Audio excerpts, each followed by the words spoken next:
السلام عليكم ورحمة الله وبركاته من قناة سكر الباجور للحمام. أخوكم في الهواية والغواية وكل حاجة حلوة يجعل صباحكم جميل. طبعا كل إخواتي وكل حبايبي كل الناس المحترمة اللي بتدعمنا بشكل أو بآخر، اللي بيحط لنا لايك أو بيكتب لنا كومنت، طبعا بحب أتشكر لهم. شكر خاص لكل الناس المحترمة اللي بتتابعني على القناة، كل الناس اللي بتدعمنا بحب أتشكر لهم، خصوصا طبعا أهل العراق الناس المحترمين، إخواتي طبعا اللي في مصر، الناس اللي في السعودية، كل اخواتنا في كل البلاد العربية على راسنا من فوق.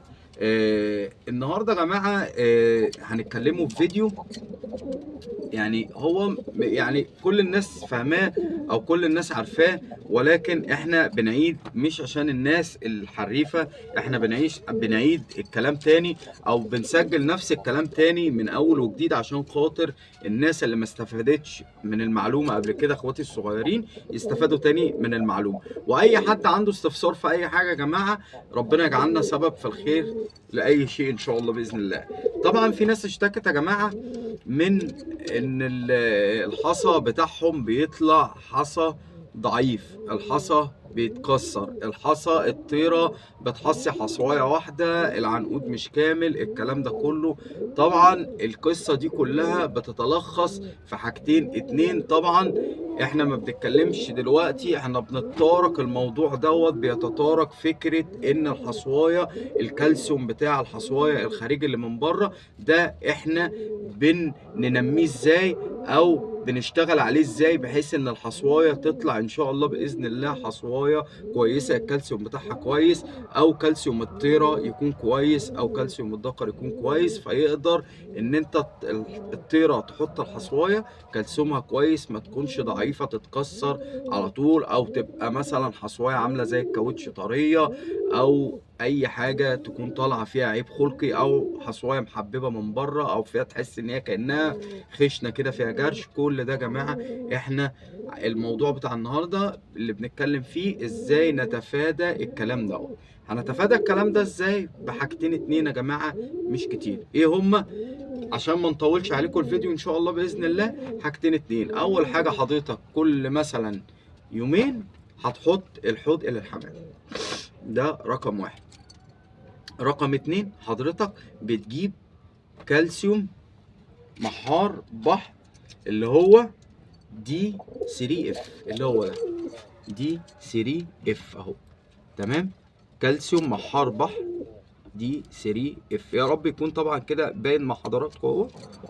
طبعا كل اخواتي لو هما الوضع كده باين او انا مش عارف الشمس طبعا، بس ان شاء الله يكون ظاهر عندكم. ده محار البحر بتديه ازاي؟ ده حضرتك بدي نص حبايه للطيره، وبعد 15 يوم او يا عم خليهم 10 ايام برجع ادي نص تاني، تمام كده. طبعا نفترض انت ربنا كرمك الطيره حست تمام كده، واول ما تحص الطيره اديها نص برشامه، مش هتخسر حاجه. ده بيظبط عنقود البيض، هيظبط معاك ان الدنيا الحصوايه تطلع متماسكه، الكالسيوم بتاعها الخارجي او القشره الخارجيه للحصوايه تطلع كويسه. فانت ما تهملش ما تكسلش، معاك خطوتين وخطوتين سهلين. فانت ما تحطش نفسك تحت بند الخساره ان انت تبقى بتاكل وبتشرب وفي الاخر تطلع الحصوايه بايظه والحصوايه تتكسر منك. انت في غنى عن كل دوت. اكسب وقت، انت بتفرخ عشان ربنا يكرمك وعشان تكسب، سواء ان كنت بتبيع زغلولين او انت كنت بتطلعهم غيتك تطيرهم او بتطيرهم في البلكونه عندك، فانت ربنا بيفرحك بيهم، فانت ما تضيعهمش منك. وحاول ان انت تبقى دايما ملتزم ودايما بتراعي الحمام، خدمة الحمام، النظافة عند الحمام، المية، المسقى، المكلف، الكلفة، كل ده لازم ان احنا نراجع عليه عشان خاطر ربنا يكرمنا. وطبعا لازم تكلف الحمام كويس، وده بيساعد طبعا في الكالسيوم بتاع الحصى، تمام كده. ويا رب ان يكون الطيرة ما عندهاش ديدان، فده ان شاء الله الدي 3 اف هيفيدك باذن الله ان شاء الله. ويا رب تكون المعلومة وصلتكم، يا رب رب تكونوا استفدتوا من المعلومه. وطبعا مش عايز اطول عليكم الفيديو، اللي استفاد من المعلومه بالله عليكم ثم بالله عليكم ثم بالله عليكم اللايك، ما بيخسرش حاجه لكن بيساعد يا جماعه وبيزق في القناه. ادعموا اخوكم لوجه الله عز وجل، وادعوا لنا بالبركه كده ان شاء الله باذن الله، وربنا يرزقكم الخير ويرزقنا الخير باذن الله. والسلام عليكم ورحمه الله وبركاته.